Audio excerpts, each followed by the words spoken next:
face masks at demonstrations. We talked about the prospect of this just yesterday, and now it is real and it is here. Hong Kong Chief Executive Carrie Lam said the order is necessary because almost all of those who've carried out recent vandalism have had their faces covered. Now, protesters, however, streamed into the streets in response, shouting, "Hong Kong, resist." Separately, computer and printer maker HP is going to be cutting up to 16% of its workforce, or up to 9,000 workers. The company says it will accomplish those reductions through a combination of employee departures and voluntary early retirement, with annual cost savings of about $1 billion by the end of fiscal 2020. And oftentimes the perversion of that is you sometimes see a stock go up on that news. In this particular case, the stock is down about 5%. An office space provider, WeWork, reportedly now also planning to cut thousands of workers to reduce its own costs. This coming shortly after WeWork pulled that IPO offering and had its debt rating downgraded. Business Insider reporting the cuts would amount to up to 25% of the company's workforce. So a lot of real people being impacted by all of this. A report, we should also say, in the New York Post today, Adam Newman apparently can't. The co-ops in New York don't want to let him in. I don't know if it's true or not, but that's what they're saying. They're not going to take me. You're looking for a $50 million apartment, so. Is he looking for another one after all the ones he's bought? He's bought a lot of apartments, and I'm sure, by the way, if you're one of the 25% of the staff being laid off, and you're reading the article about how he can't get into the co-op, so that's what's happening.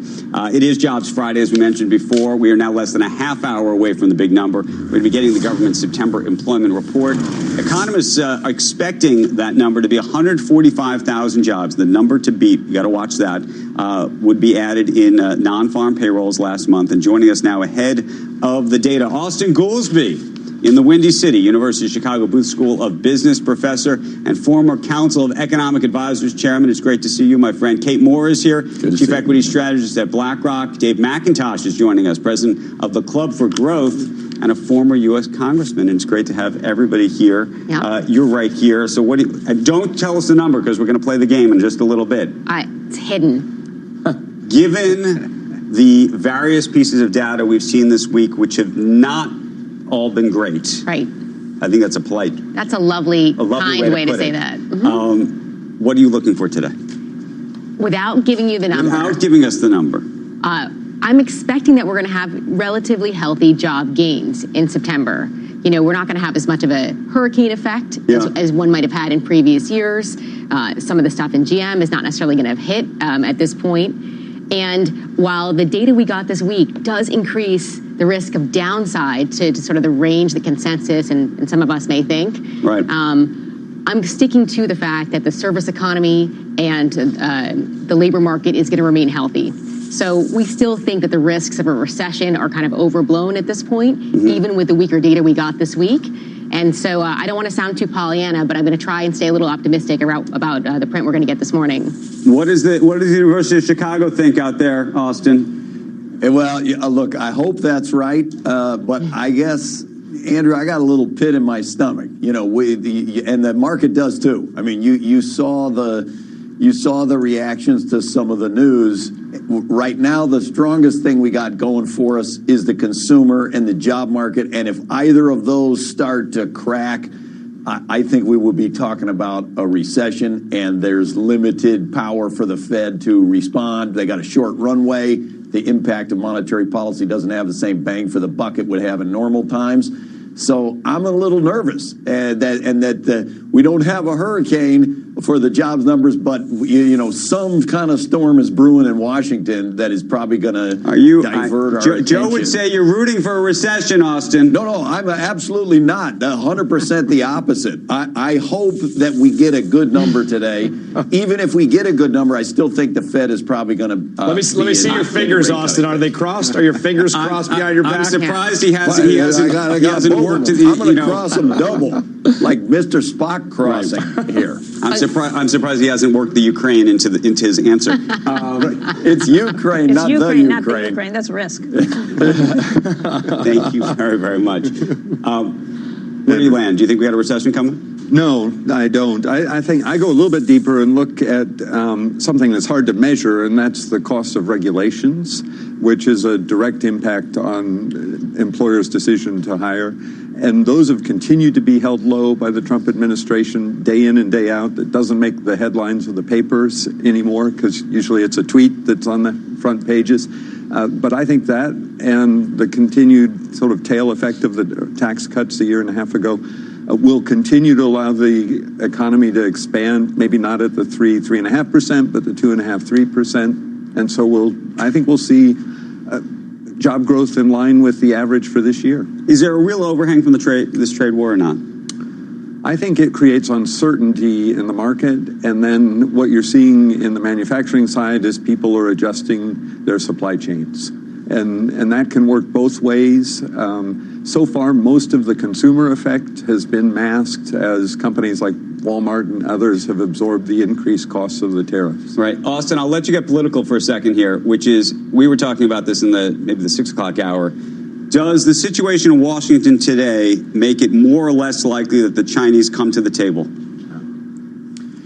I don't think that look, the Chinese are making the same gamble calculation that business is on its investment, which is, I think, let's sit back and see what happens in the election. I don't think they're inclined at all to come in and throw a lifeline to President Trump, if that's what you're asking. No, I don't imagine that. The question is, does this, given all of the impeachment talk and everything else, and given all of the pressures that are on the Chinese, is President Xi saying, okay, I'm not buying soybeans, I'm not doing anything, I'm just going to watch, I'm getting my popcorn out and just watch this and do nothing? Yeah, that's what I think he's doing. And think of it this way. If you were the Chinese and you went to the table and hot and heavy are going to try to negotiate an agreement, it's not clear that President Pence is going to even approve that agreement. And so I think you will wait. Very clever. You want to weigh in? We got to go to a commercial. I just wanted to go back to the sentiment thing here, which is the big question mark, I think, for a lot of risk assets. You know, if we have a deterioration in sentiment that's not just from impeachment and Brexit and the trade concerns, but also the slowdown in manufacturing and the industrial side, and if that really bleeds through to lots of different sectors instead of where it feels like it's isolated right now, then, you know, that's going to be a big question around hiring and investment. And I think it ends up having this sort of sustaining downward pressure on the economy. Right now, it's not there, but we are at that precipice. And I think the more headlines we get, weaker headlines on the data like we had this week, plus if things get ugly next week in terms of the trade negotiations, you know, I worry that everyone holds off on investing. Okay, final word. I think both the Chinese and the Trump administration have an incentive to come up with, I think of it as a light agreement. Don't accelerate the trade war, keep it steady. And that should have a slight positive effect on that sentiment. Okay, we're going to have a lot more from our jobs panel, plus their predictions, the infamous famed predictions, coming up in just a moment. Just after this, though, the surprisingly simple tax plan from a leading 2020 contender that is getting supporters fired up. But will there be an appetite for higher taxes, even taxes on the rich, if the Trump economy slows down? Pollster Frank Luntz will join us with some insights right after this break. Stay tuned. You're watching Squawk Box on CNBC.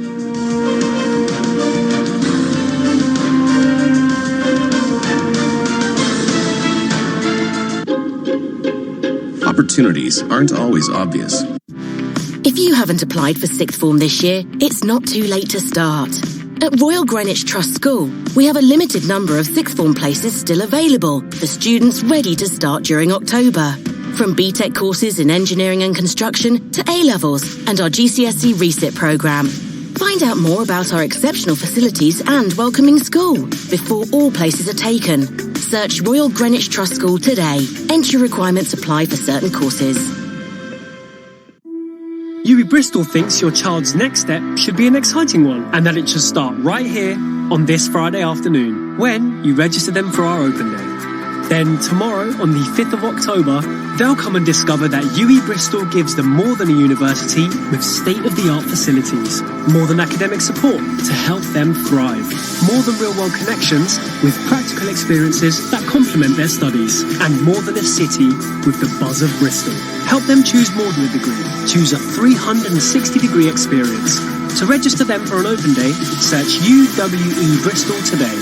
After that, anything is possible.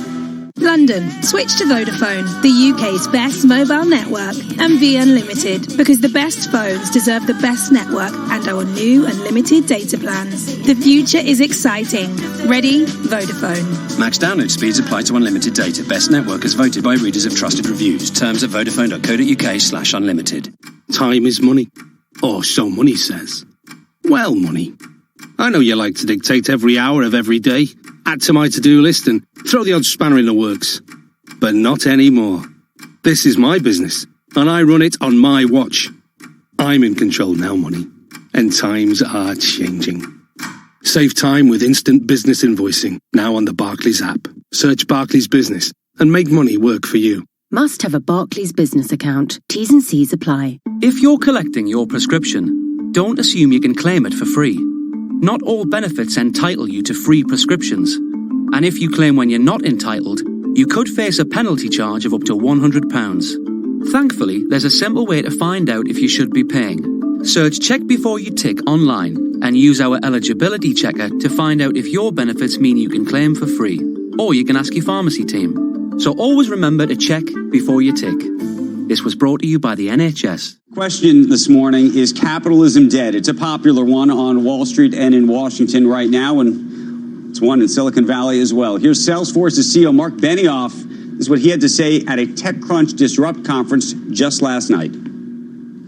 I really strongly believe that capitalism as we know it is dead. That we're going to see a new kind of capitalism. And that new kind of capitalism that's going to emerge is not the Milton Friedman capitalism that it's just about making money. Right. And if your orientation is just about making money, I don't think you're going to hang out very long as a CEO or a founder of a company. You have to be more than that in today's world. You certainly have to be more than that in San Francisco. And that's and you because certainly you need have that to be more employee, than right? that in our tech industry as well. I know a lot of it. Some of our viewers are rolling their eyes. Some of them are saying I'm rah, not sure, rah. I'm not sure Milton Friedman was all about making money. I think it was where just you about are. common sense and about economics. We're going to continue this. Hold on one second, because we also want to say it's a hot topic among Democratic presidential hopefuls. I want to show you Andrew Yang talking to CNBC's John Harwood. This is what he had to say. Capitalism is not designed to optimize our well-being. It's designed to optimize for capital efficiency. And so if technology comes along that can do work cheaper and better than we can, then capitalism loves it. And in the old days, we made all of these assumptions that what was good for capital ended up being good for us. Because if you had a big, successful company, it would hire lots of workers, it would treat them well, it would care about what's happening in its home city. And now in the 21st century, those things aren't true anymore. Meantime, Senator Elizabeth Warren's new rallying cry on the presidential campaign trail is centering on taxing wealth, not by a lot, but by enough to hit certain Americans pretty hard. And Robert Frank has some of the numbers and details there. Good morning, Andrew. Well, they are the two words that could reshape the elections and the economy. A 2-cent tax. You got to pitch in 2 cents. A 2-cent wealth tax. Yes, that is a 2-cent tax. At rallies and campaign stops around the country, Elizabeth Warren supporters are raising their 2 fingers and chanting 2 cents. There are 2-cent t-shirts, 2-cent buttons, 2-cent refrigerator magnets, pennies included, and 2 Warren staffers in Iowa dressed up as pennies to rally voters now. The rise of the 2 centers speaks not only to the populist appeal of this tax, which more than 60% of Americans support, but also her skill at turning complicated tax policy and debates over inequality into catchy, emotional slogans. Now, the actual plan, of course, is far more costly, calling for a 2% tax on wealth over $50 million, 3% over $1 billion. That would raise over $200 billion a year, and taxpayers would have to estimate the current value of everything from cars and real estate to art and private companies. And by the way, most European countries have already abandoned wealth taxes for lower than expected revenue. As former Treasury Secretary Larry Summers recently said, this is not some little tax. This would be an extremely burdensome tax on wealth. You figure all that stuff out. I mean, these aren't mark-to-market situations with much of the things that you're talking about. How do you prove it? How do you hire enough people to audit it? It's one thing with real estate, but you can watch real estate much more closely. And what happens? Yeah, a lot of these assets are illiquid, but the economists who support this and created it say that more than 3/4 of the assets of this group are in stocks and financial assets that are easily marked to market. Stock That's even weirder, portfolios. though. I mean, if you're a long-term holder, are you supposed to sell it every year for whatever gains are there at that moment? What happens if the gains disappear the next year? And to have to sell it to pay the tax every year could put a lot of pressure on the market, and that's one of the big concerns that the stock market would have. All right, stay here. Let's continue this conversation on taxes and their role in the 2020 presidential campaign. For that, we are joined by pollster and political strategist Frank Luntz. And Frank, this sounds easy, it sounds simple, it sounds like it's minuscule, but it's not when you start thinking through the details and what that means to be putting a 2% tax annually on anybody who has assets above that. Well, it's significant. 55% of Americans now believe that corporations should not have unlimited profit, and 68% of Americans are prepared to tell CEOs you can't make more than 20 times what your least paid employee makes. Our polling has this specific tax at 75% support, including a bare majority of Republicans.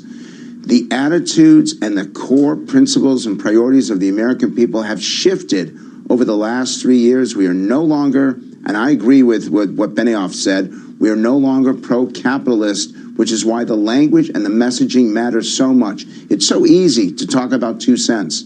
Well, they better start talking about economic freedom instead of capitalism. They better talk about what economic freedom truly means for Main Street. I know this program is targeted towards Wall Street, but the American people aren't hearing it, they're not responding to it, and they are absolutely responding favorably to what Elizabeth Warren is saying, even if the ideas are so extreme. I know it's early on, but what do you think this means for the election that's just over a year away? I think it's very significant. I think that there is a war on success, a war on those who have figured out how to do well and maybe bringing other people along with it, but the public doesn't see it. And here's the problem. This path to success, which has been made possible by our economic system, if you don't think that you can get on it, if you don't think you have the chance to succeed in life, then you feel angry about those who do. And that hostility, that sense of revenge, which I do see at Democratic rallies, that is pervasive. And it is not just on the side of the Democrats. I now see independents feeling this way. Hey, Frank, but let's just talk about sort of the Democratic race as it stands right now. I recognize where Elizabeth Warren stands on these issues. To me, right now, there's almost two Democratic parties because Biden is almost represents a different party to some degree, unless you think that's not the case. Where do you think Biden stands relative to Elizabeth Warren, both on the issues and in the polling in terms of who has a better chance of winning, and what is, not to make it a multi-part question, but throw in what happened with Bernie Sanders' health this week and what it means? Well, let's start with the third question because that's the easiest. Bernie Sanders votes, about 75% of them go to Elizabeth Warren. So if he should drop out of the race, she will have a nationwide surge that will take her above Joe Biden. She's already even or ahead in those two essential early states, Iowa and New Hampshire. Second, there is this Democratic shift, and it is moving in the direction of Elizabeth Warren every day. She did not represent the mainstream of the Democratic Party 6 months ago. She does represent the mainstream of the Democratic Party today. And third, she's a brilliant debater. She knows how to begin her statements, how to use facts, how to challenge Donald Trump, how to empathize with the average working class voter. She's really good right now, and I think she's the odds-on favorite to be the Democratic nominee. Frank, why were the polls so wrong back in the last presidential election where you didn't have any polls saying that Donald Trump was going to win? He was outpolled by about 10% or thereabouts. What has changed about the polling process, and why is it different or better this time around? So I should not do this because I'm now about to offend a host of this show, but that is actually incorrect. The polling had Hillary Clinton beating Donald Trump by 3% in the popular vote. The national polling was dead on. The problem were these individual states. The national polling actually was within 0.9% of the final number, well within the margin of error. And those states only got it wrong on election day itself. The exit polling was wrong, but the polling that led up to it was close enough then why didn't that we it was hear within that more? the margin of error. Why didn't we hear that more frequently? Because it did seem like a huge surprise to just about everybody when Donald Trump walked away with that. because it was a huge surprise that he stayed in the race. It was a huge surprise that he was able to weather the storm. Everything that Donald Trump did would have killed any other candidate until Donald Trump. And he was successful because he went to Pennsylvania. We're in uncharted territory. What does that tell us? I mean, it tells us to be very careful about projections. And I realize I made one today, but I'll stand behind it. And you can use the video 6 months, 8 months from now to see if I'm correct. But it also says that there is an anger and frustration with the electorate that still exists today. It existed 3 years ago when Donald Trump got elected, and it existed right now. And I say to the corporate leaders who are watching today, if you don't listen to what Mark said, if you don't find a way to connect to your people you serve, your employees and the communities and the customers themselves, then you will face a backlash at the polls on Election Day, and you will rue the day. Go ahead. I got an election question, but then I just to the specific issue you just mentioned, we just rolled tape before of Benioff talking about how capitalism's over. You have a lot of CEOs, Business Roundtable and others, making the argument you're making. Is this just spin and PR, a sop to this issue that you're talking about, or do you think this is real? Speak to that, but then I want to get back to the implications of where we are between Biden and Trump and what the implications of this impeachment situation may be. So again, I'll do multiple questions. Yes, it is real. When people yell at me in these focus groups, when they will tug my shirt and say, you're not listening, we're mad as hell, and we're not going to take it anymore. Over 70% of Americans use that famous phrase from the movie Network. It hasn't been this high since 1992, and they are determined to get even on Election Day. Second, Joe Biden is absolutely a better candidate against Donald Trump. I've been testing it now in speeches I've been given over the last 5 or 6 weeks. And in every single circumstance, more people say they will vote for Biden than say they will vote for Elizabeth Warren. But at this point, some Democrats don't care. They're so fed up with capitalism that they see is unjust, unfair, and they want to change. And so she continues to gain. He continues to drop. We got a lot more over the next 4 or 5 months. We got music playing us out. Does this whole impeachment thing play better for Trump or Biden, given the situation of how it seems to be splitting people? How about it plays badly for everyone, and it's an awful thing for the country, what we are facing right now. 100% agree with you. Suffer. That we won't disagree on. Okay, it's nice to see you, sir. Coming up when we return, the September jobs report is on its way at the bottom of the hour, 8:30 Eastern Time. Just minutes away. You don't want to miss it. Later, we're going to talk markets, the economy, with famed Yale University professor Robert Shiller as we get set to wrap up a very volatile week on Wall Street. Stay tuned. You're watching Squawk.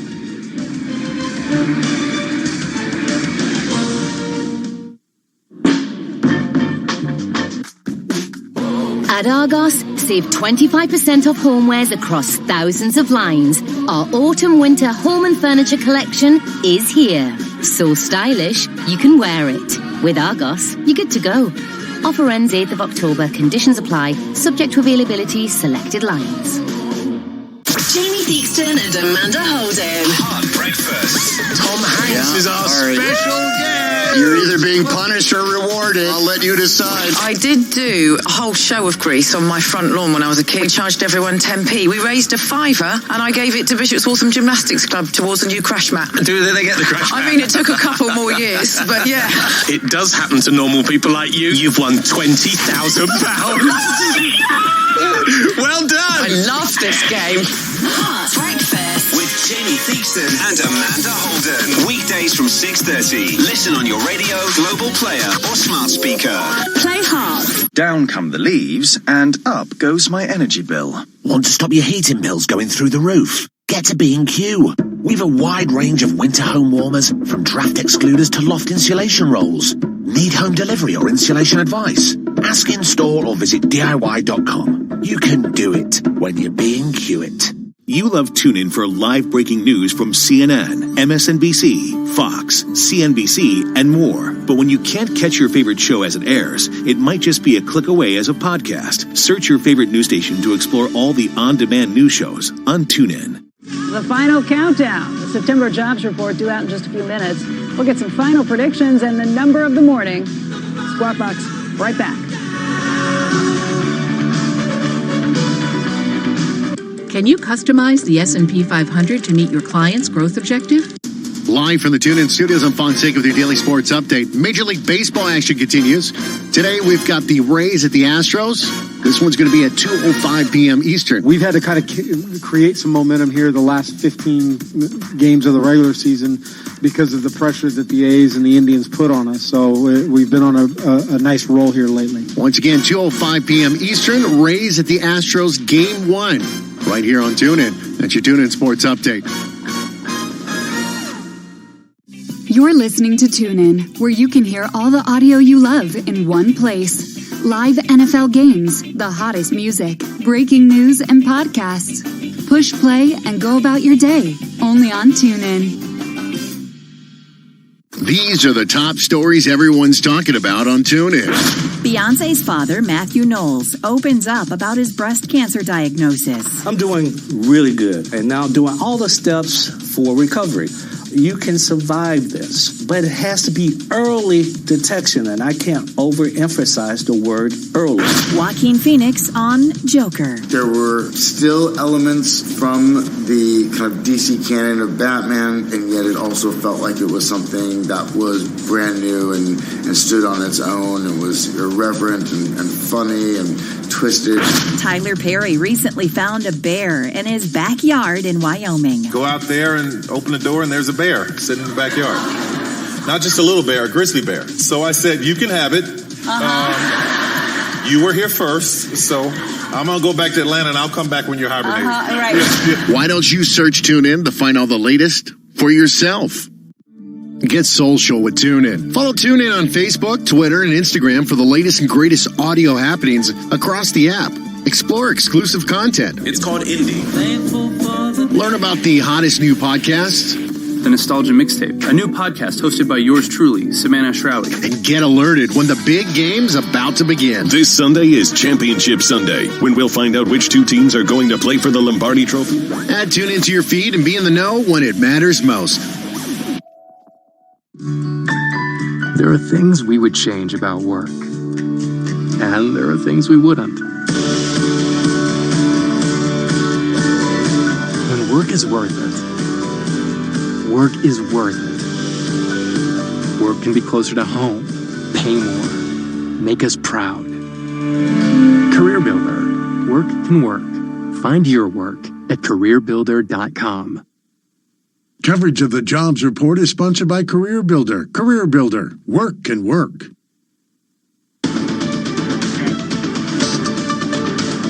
All right, welcome back to Squawk Box here on CNBC. We're live from the NASDAQ market site in Times Square, and we are just about 30 seconds away from the September jobs report. This number has become much more important given the economic numbers we've seen over the course of this week. ISM manufacturing and ISM non-manufacturing, both weaker than expected. The manufacturing number actually showing contraction based on the sentiment that's out there. That's been what has kind of whipsawed the markets all week long. The Dow futures right now, after the end of a down week, down by about 62 points. S&P futures off by 10. The NASDAQ down by 18. Consensus is looking for 145,000. Let's get to Diana Olick. She has the numbers. 136,000 non-farm payrolls increased by 136,000 in September. The unemployment rate fell to 3.5%, down from 3.7%. That is the lowest level since 1969. Average hourly earnings also fell 1 cent, statistically flat compared to the month, but up 2.9% over the year. Now, we did have some revisions for the past 2 months in the total change. July revised higher by 7,000 jobs. August revised higher by 38,000. So added up, you've got a total of 45,000 added jobs. After the revisions, job gains have averaged 157,000 over the past 3 months. So year to date, we're at 161,000. Compare that to 2018, though, and it had 223,000 as the average monthly gains. Now, looking at specific sectors, we had healthcare showing the most gains, 39,000 jobs added there. Professional business services also added 34,000 jobs, but manufacturing jobs down by 2,000, so a slight drop-off there. A bigger drop-off in retail trade, down 11,000 jobs. The biggest losses there were in clothing and accessories, offset by gains in food and beverages. The unemployment by race, Hispanic unemployment fell to 3.9%. That's a survey low. Black unemployment at 5.5%, also a survey low, but unchanged. And the labor force participation rate at 63.2%, also unchanged. And of course, that favorite U6 or real unemployment rate at 6.9%. Back to you guys. Diana, thank you. We've been watching the futures. You saw the futures go from down about 50 to 60 points to up by more than 70 points right now. See the other reaction that we've seen around if you want to take a look at what's been happening in the Treasury markets, too.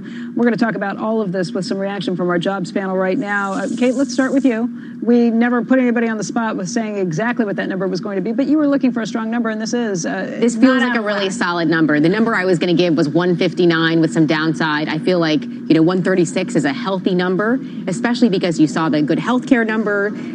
We expected a little weakness in manufacturing and retail. I think that's kind of par for the course of where we are in the cycle. So I feel really good about this data, especially in light of what we had earlier this week in terms of the ISM. So I think equities will do well through the balance of the day. Hey, Steve, you've had a minute to dig through some of that. What jumps out to you as the most important parts in this report? Yeah, thanks for the whole minute there, Beck. Yeah. Yeah. Work fast. I just was trying to see the last time we had a 3.5% unemployment rate, and it looks like you got to go back to 1969 for one. Look, here's the problem, and we sort of flagged this problem back in August, is that August is very typically revised higher. So the slowdown we thought we had in August at 130, which we thought was, hey, we're coming down to the place where we think we ought to be, that was revised up 168. Yeah, I like the revisions. I think those are good.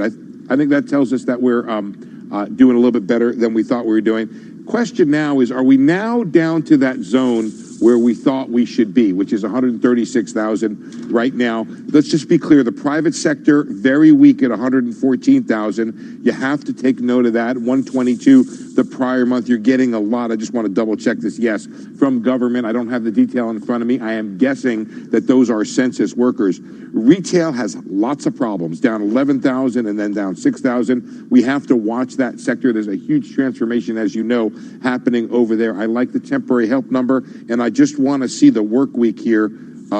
Weekly hours were up 0.1, not so great. And I did not see the wage number, but I'll tell you what happened with the unemployment rate, which is a huge decline in the unemployed, down 275,000 with 117,000 coming into the workforce. So that's a good number. Look, there's two scenarios that we're watching for here. Scenario number one is a sort of expected slowdown as the crazy 200-plus job gains of last year come back down to normal. If we can settle and call it a 125 to 150 range, that would be good. And we're more worried about the weakness going down below 100,000. I think what Kate said right at the top of this show was right. I think the idea that we're now in a zone where it looks okay, it's pretty comfortable, it's not great, but it's not terribly weak, I call it a win. Hey, Rick, dollar stronger on this number. Yields for bonds spiking, too. Walk us through the market reaction.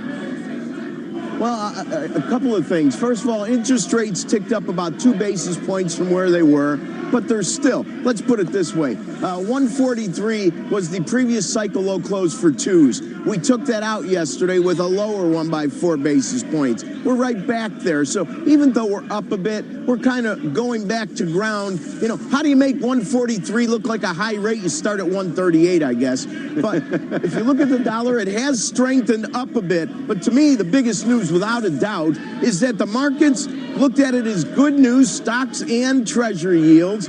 But it's really a bad report, and not for the job side. Wages, this is terrible. Unchanged month over month, under 3%, 2.9 on a month over month, year over year basis. These aren't good numbers. It's all about the money. On the jobs, listen, Steve, I understand your predictions are better than mine lately. I'm on the high side. But to me, to have these numbers, probably the new average is around 150,000, to have that when the world's so impacted by self-inflicted issues, and I don't mean in a bad way, people are trying to figure out trade. To be holding that level during that ordeal, to me, is a big positive. Austin, that pit in your stomach go away?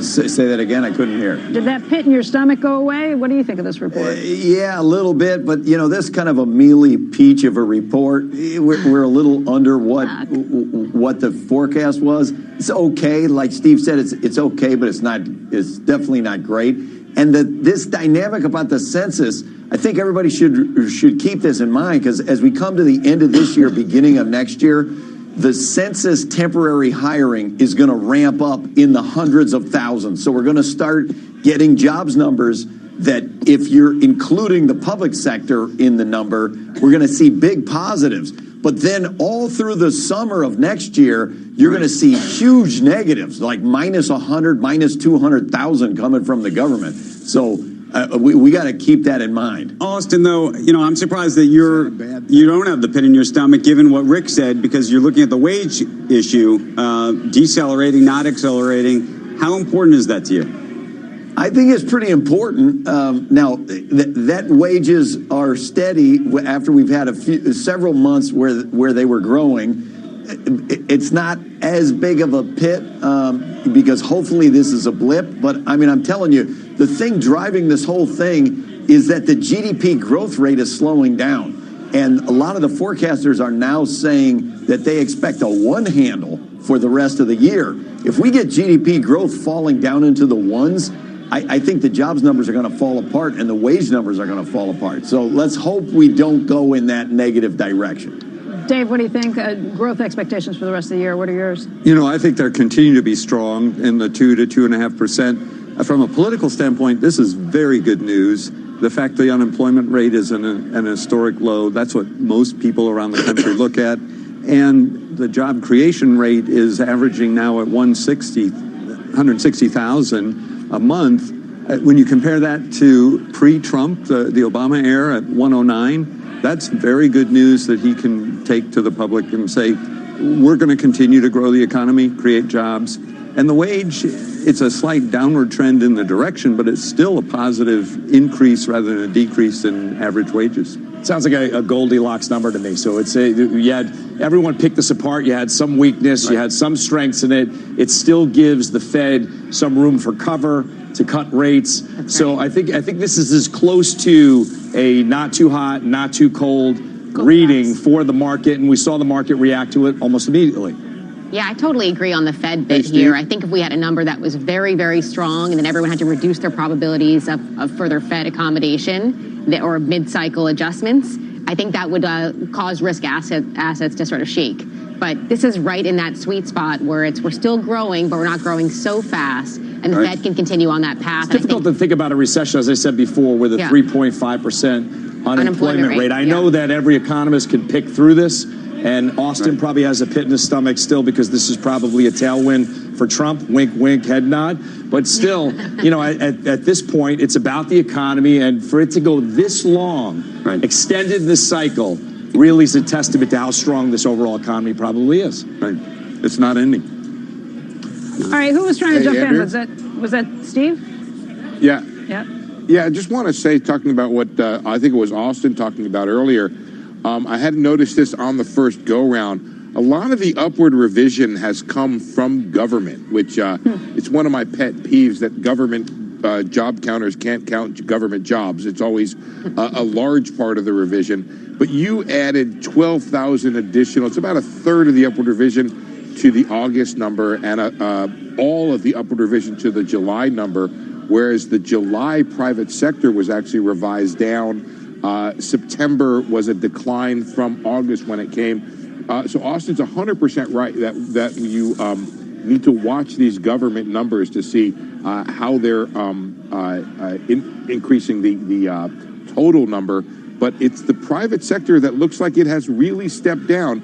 And just to sort of square that, we have been waiting to see if indeed the decline in capital investment we've seen would end up in a decline in investment in labor. And I have to say, it looks like it has. So we do have this step down right now. We do have some of the reflection of the CEO pessimism in those surveys and the CFO pessimism that we've been talking about showing up in hiring in the private sector. So that's worth chronicling there, as well as what Rick was saying about wages.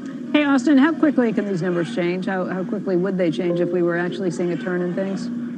I mean, if you go back and look at previous recessions, they could turn pretty quickly. And if a recession begins, the strongest part of the economy now is that consumer confidence and consumer spending remains strong. That can turn around very rapidly. In a space of just a couple of months, you can see big drops in consumer confidence. Now, it doesn't mean that it will happen, but that's the that's the reason not to just say, hey, well, 135,000 a month is okay, and so it's probably going to be fine. I mean, if we got in an escalating trade war, manufacturing's already in a recession, and retail is already in a recession. And those are two pretty decent-sized chunks of the economy. So we got to count on the other stuff really kind of maintaining itself.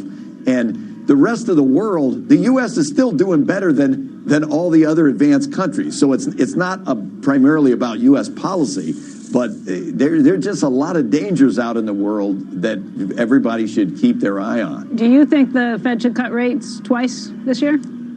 I kind of do. You know, as we said on this program, Becky, I thought as the Fed was raising rates and continuously overconfident for 9 straight years, I thought it was kind of a mistake. So I think that they probably should be looking at rate cuts. Kate, how about you? I think it's necessary to maintain confidence for the Fed to provide continued accommodation. But I think let's see what happens to the data over the next couple months. You know, if we get to like December and, you know, ISMs have rebounded and the service sector looks strong, you know, we don't want to use all of our bullets too soon. And so, you know, our expectation is that October is on the table, but let's see how things go over the next couple months. Dave, if you think that our growth is still here, do you think the Fed should be cutting? Are you worried about what you see? I'm worried that they move too quickly and too steeply on the upside, on the other side and cutting it. But I think the pressure is there when you look at rates around the world that are negative in Europe and the low 3-month Treasury bill. So I think they will end up cutting. I just think they need to be cautious and not go too deep too quickly. Steve, what's the next big thing we look at in the markets? Well, I think it's the Fed coming up, and obviously China trade. We have to look at those talks. You have the Fed coming up. Those are, and then you have minutes next week, and then you have earnings starting. So we haven't had anything to really dig into fundamentally for this marketplace. That's why we've been enamored with everything around it.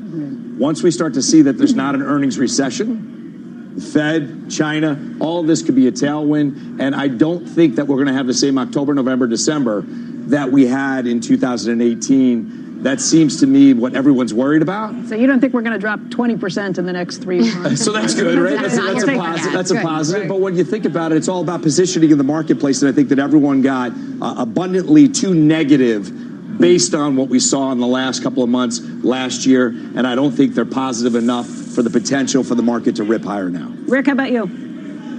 You know, when I look at the European rates and U.S. rates, something unique has been happening. They've been getting closer together. In other words, as we've been dropping, the drops in the European rates has stalled a bit. And to me, reading the tea leaves, I think the Bank of Japan and the European Central Bank are going to have much tougher times adding more stimulus. And they will, but not the amount historically that would have been expected. So if all stimulus is globally fungible, it's going to make added pressures to the Federal Reserve.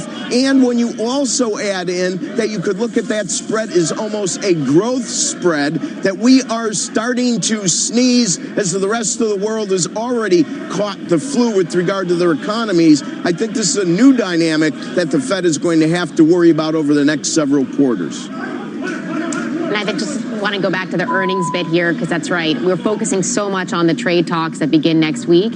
But I think that the first reports from companies on third quarter earnings are going to be really important for equity market sentiment. We already know that 2020 numbers are too high and revisions are likely to come down. But if we end up getting a solid, bit of guidance from companies as they report, maybe those downward revisions are not as stark, and then we'll have the opposite effect of what we've had over the last couple of weeks, which is a restoration of confidence in some of the corporate side. So, hey, Steve? Hey, Becky? Yeah, I just want to tell you, the market's been sort of, and I'd love to hear Rick on this, market dialed back a little bit expectations for rate cuts. While everybody on the panel was saying that we need 2 this year, the market was saying it doesn't. We came back down to like about a 75% chance of the rate cut in October, so that remains dialed in. But we dropped back to like a 44% chance of one in December, and that had been up well above 50%. Now, this moves sympathetically with what's going on in the 2-year or the 10-year, of course, and what's going on in the broader fixed income market. But this seems to be good enough to sort of maybe remove some of the panic we've had this week about imminent recession and the Fed needing to do 50. There was some talk about that. So I don't know. Rick probably wants to weigh in. He doesn't like correctly looking through one meeting to another, like looking through two opaque windows at the same time and getting less clarity over time. But it's the best gauge we got right now, Rick. Yeah, no, we're down 3.5 ticks in the back end of this.